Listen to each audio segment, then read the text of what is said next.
இது ஒனி நியூஸின் இன்றைய பிரதான செய்திகள். செய்திகளை வாசிக்கும் நான் கனிஷ்கா குணபாலன். முதலில் தலைப்புச் செய்திகள். சுவிட்சர்லாந்து நேட்டோவில் சேர வேண்டும், நடுநிலைக்கு எதிர்காலம் இல்லை என ட்ரம்பின் ஆலோசகர் கருத்து. சூரிச் எரிவாயு நிலையத்தில் கத்திமுனையில் கொள்ளை சம்பவம், சாட்சிகளை கோரும் சூரிச் போலீசார். ஈவர்டான்-லெ-பேன்ஸ் நகரத்தில் போதைப்பொருள் பயனர் மற்றும் விற்பனையாளர்கள் அதிகரிப்பு, போதைப்பொருள் விற்பனை மையமாக மாறிவரும் நகரம். செயின்ட் கேலன் தபால் நிலையத்தில் கொள்ளை முயற்சி, 2 கொள்ளையர்கள் காயங்களுடன் பிடிபட்ட சம்பவம். சூரிச் கண்டோனில் புதிய 500 மருத்துவ ஆய்வு இடங்கள், வைத்தியர் பற்றாக்குறையை சமாளிக்க சூரிச் கவுன்சிலின் திட்டம். தொடர்வன விரிவான செய்திகள். இன்றைய செய்திகளுக்கு பிரதான அனுசரணை வழங்குபவர்கள். இன்றைய தொழில்நுட்ப வளர்ச்சிக்கு ஏற்ப உங்கள் வியாபாரத்தை மேம்படுத்த நினைக்கிறீர்களா? அப்படியானால் சுவிஸ் நாட்டில் அமைந்துள்ள படுகா சாஃப்ட்வேர் சொல்யூஷனை இன்றே அணுகுங்கள். அனைத்து விதமான நிறுவனங்களுக்கும் தனிப்பட்ட வெப்சைட், ஆப் உருவாக்கம், cash register system, billing system மற்றும் ஆன்லைன் ஷாப்பிங்கான ஆப் அண்ட் வெப்சைட் என எல்லாவற்றையும் படுகா நிபுணர்கள் மூலம் உயர்தரத்திலும் மலிவான விலையிலும் நம்பிக்கையுடன் செய்து கொடுக்கிறார்கள். உங்கள் பிசினஸை சமகால தொழில்நுட்ப முறைக்கு மாற்ற வேண்டுமாயின் சுவிஸில் இது போன்ற பல்வேறு வாடிக்கையாளர்களுக்கு தொழில்நுட்ப அடிப்படையிலான வெற்றிகரமான திட்டங்களை நிறைவேற்றி வியாபார வளர்ச்சியை உருவாக்கி வரும் பாடுகா சாஃப்ட்வேர் சொல்யூஷனை இன்றே திரையில் உள்ள நம்பர் மூலம் தொடர்பு கொள்ளுங்கள். சுவிட்சர்லாந்து நேட்டோ அமைப்பில் சேர்ந்தாக வேண்டும் என ட்ரம்பின் முன்னாள் தேசிய பாதுகாப்பு அலுவலர் வலியுறுத்தியுள்ளார். ட்ரம்பின் முன்னாள் தேசிய பாதுகாப்பு அலுவலரான ஜான் போல்டன் சுவிட்சர்லாந்து நேட்டோ அமைப்பில் சேர்ந்தாக வேண்டும் என்று கூறியுள்ளார். நேற்று ஊடகவியலாளர்கள் சந்திப்பு ஒன்றில் பேசிய ஜான் போல்டன், நான் சுவிட்சர்லாந்தின் அரசியல் விவாதங்களில் தலையிட விரும்பவில்லை, ஆனாலும் சுவிட்சர்லாந்து நேட்டோ அமைப்பில் இணைவதுதான் நல்லது என நான் நம்புகிறேன். புதிய புவிசார் அரசியல் சூழலில் நடுநிலைமைக்கு எதிர்காலம் இல்லை என நான் கருதுகிறேன். ஸ்வீடனும் பின்லாந்தும் கூட தங்கள் நடுநிலைத்தன்மையை விட்டுக் கொடுத்துவிட்டன. ஏனென்றால் நேட்டோ எல்லைக்குள் இருப்பது மட்டுமே பாதுகாப்பு என்பதை அவர்கள் புரிந்து கொண்டுள்ளார்கள் என்றும் ஜான் போல்டன் கூறியுள்ளது குறிப்பிடத்தக்கது. வியாழக்கிழமை மாலை சூரிச் நகரத்தில் உபர்லாண்ட் ஸ்ட்ராஸ் இல் உள்ள அவியா எரிவாயு நிலையத்தில் 3 பேர் கத்தியுடன் கொள்ளையடித்த சம்பவம் ஒன்று நடந்துள்ளது. வியாழக்கிழமை 8 மணியளவில் அவியா எரிவாயு நிலையத்தின் கடைக்குள் நுழைந்த 3 நபர்களில் ஒருவர் கத்தியை காட்டி ஊழியரை மிரட்டியதாக சூரிச் நகர போலீசார் அறிக்கையில் தெரிவித்தனர். விற்பனை பெண் கடையின் பின்புறம் தப்பித்து கதவுகளை மூட முடிந்ததால் குற்றவாளிகள் புகையிலை பொருட்களை திருடி தப்பிச் சென்றனர். இந்த சம்பவத்தில் யாரும் காயப்படவில்லை. சூரிச் நகர போலீசார் இந்த கொள்ளை சம்பவம் அல்லது குற்றவாளிகளுக்கு தொடர்புடைய தகவல்களை வழங்க விரும்பும் சாட்சிகளை தேடி வருகின்றனர். உப்பர்லாந்து ஸ்ட்ராஸ் 401 உள்ள அவியா எரிவாயு நிலையக்கடையில் நடந்த இந்த சம்பவத்திற்கு தொடர்புடைய தகவல்கள் இருந்தால் போலீசாரை தொடர்பு கொள்ளுமாறு போலீசார் கேட்டுக்கொள்கிறார்கள். ஈவர்டான்-லெ-பேன்ஸ் நகரம் போதைப்பொருள் பயன்படுத்தும் மற்றும் விற்பனை செய்யும் இடமாக மாறி வருவதாக உள்ளூர் மக்கள் கவலை தெரிவிக்கின்றனர்.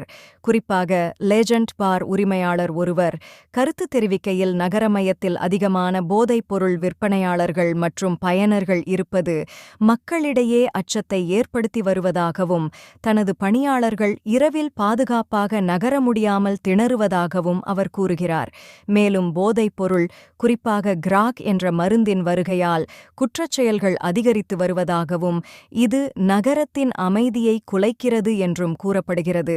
மேலும் இப்பகுதியில் அதிகமான போலீசார் பணியாற்றுவதாகவும், போதைப்பொருள் விற்பனையாளர்கள் பிடிபடுவதை தவிர்க்க நகரத்தின் போக்குவரத்து வழிகள் மற்றும் மறைவிடங்களை பயன்படுத்துவதாகவும் போலீசார் தெரிவித்தனர்.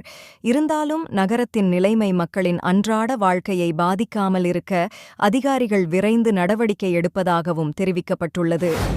செயின்ட் கேலனில் நேற்றைய தினம் தபால் நிலைய கொள்ளை முயற்சியில் 2 கைது செய்யப்பட்டனர். செயின்ட் கேலனின் ஓபெரியட் பகுதியில் உள்ள தபால் நிலையத்தின் பின்புறம் நுழைந்த கொள்ளையர்கள் 19 வயது ஊழியரை மிரட்டி கட்டிப்போட்டு அங்கு இருந்த மற்றொரு ஊழியருடன் சண்டையில் ஈடுபட்டனர். இந்த சண்டையால் திட்டம் பாதிக்கப்பட்டதால் கொள்ளையர்கள் எதையும் கொள்ளையடிக்க முடியாமல் மோட்டார் சைக்கிளில் தப்பினர். பின்னர் மோட்டார் சைக்கிளில் தப்பிய கொள்ளையர்கள் ரைனெக்கில் விபத்துக்குள்ளானதன் பின்னர் போலீசார் போலீசாரால் பிடிக்கப்பட்டனர். போலீசார் பின்தொடர்ந்த போது அவர்களுடைய மோட்டார் சைக்கிள் ரவுண்டானாவில் தவறான வழியில் சென்று பின்னர் நெடுஞ்சாலையில் திரும்ப முயற்சித்த போது ஒரு போலீஸ் காரில் மோதியது. இதில் கொள்ளையர்கள் படுகாயமடைந்த நிலையில் மருத்துவமனைக்கு அனுப்பப்பட்டனர். இவ்விருவரும் அடையாள அட்டை இல்லாததாலும் பேச மறுத்ததாலும் அவர்கள் குறித்து எந்த தகவலும் இதுவரை தெரியவில்லை. தற்போது போலீசார் மேலதிக விசாரணையை முன்னெடுத்து வருகின்றனர். சூரிஜ் கண்டோனல் கவுன்சில் 2028க்குள் 500 மருத்துவ ஆய்வு இடங்களை உருவாக்கும் நடவடிக்கைகளை தொடங்கியுள்ளது. திங்களன்று இதற்கான செலவுகள், தேவையான பணியாளர்கள் மற்றும் வளங்கள் குறித்த அறிக்கையை அரசாங்கத்திடம் சமர்ப்பிக்குமாறு தீர்மானம் எடுக்கப்பட்டது. கண்டோனல் கவுன்சில் இந்த கோரிக்கையை அரசாங்கத்திற்கு அனுப்பியது. மேலும் அவர்கள் 1 வருடத்துக்குள் இதுகுறித்த விபரமான திட்டத்துடன் பாராளுமன்றத்தில் அறிக்கை சமர்ப்பிக்க வேண்டும் என தெரிவித்துள்ளது. தற்போதைய மருத்துவர்களின் பற்றாக்குறையை தீர்க்க இது முக்கியமான முயற்சியாக காணப்படுகிறது. 2022ஆம் ஆண்டில் சுமார் 6147 பேர் மருத்துவ படிப்புகளுக்கான இடங்களுக்கு விண்ணப்பித்தனர். ஆனால் இடமின்மையால் 3975 பேர் நிராகரிக்கப்பட்டனர். வயதான மருத்துவர்கள் ஓய்வு பெறுவதும் இளம் மருத்துவர்கள் பகுதி நேர வேலை செய்ய விரும்புவதும் தற்போது மருத்துவர் பற்றாக்குறைக்கு முக்கிய காரணமாக காணப்படுகிறது. இந்த புதிய திட்டம் முழுமையாக செயல்படுத்தப்பட்டால் அது நீண்ட கால சுகாதார சேவைகளின் நிலைத்தன்மையை உறுதிப்படுத்தும் என்று எதிர்பார்க்கப்படுகிறது. நீங்கள் இதுவரை கேட்டது ஒனி நியூஸின் இன்றைய பிரதான செய்திகள். மேலும் இதுபோன்ற செய்திகளை தொடர்ச்சியாக அறிந்து கொள்ள ஒனி நியூஸுடன் இணைத்திருங்கள். வணக்கம். ஒனி ஆப்புக்கு வரவேற்கின்றோம். உலகம் முழுவதும் உள்ள தமிழர்களை இணைக்கும் ஒரு தமிழர் தளம். உங்களுக்கு அருகில் நடைபெறும் கலாச்சார நிகழ்வுகளை காணவும், உலகெங்கிலும் உள்ள தமிழ் மக்களுடன் உங்கள் நெட்வொர்க்கை விரிவாக்கவும், தமிழ் கலாச்சாரத்தின் பரந்த மரபுகளை அறிந்து கொள்வதுடன் செய்திகள், அருகிலுள்ள வியாபார நிலையங்கள், நாணய மாற்று வீதங்கள் மற்றும் உலகம் முழுவதும் உள்ள தமிழர்களை ஒன்றிணைக்கும் வகையில் பல்வேறு அம்சங்கள் உள்ளன. இது நமது அற்புதமான வரலாற்றையும் கலாச்சாரத்தையும் கொண்டாட ஒரு இனிமையான இடமாக இருக்கும்.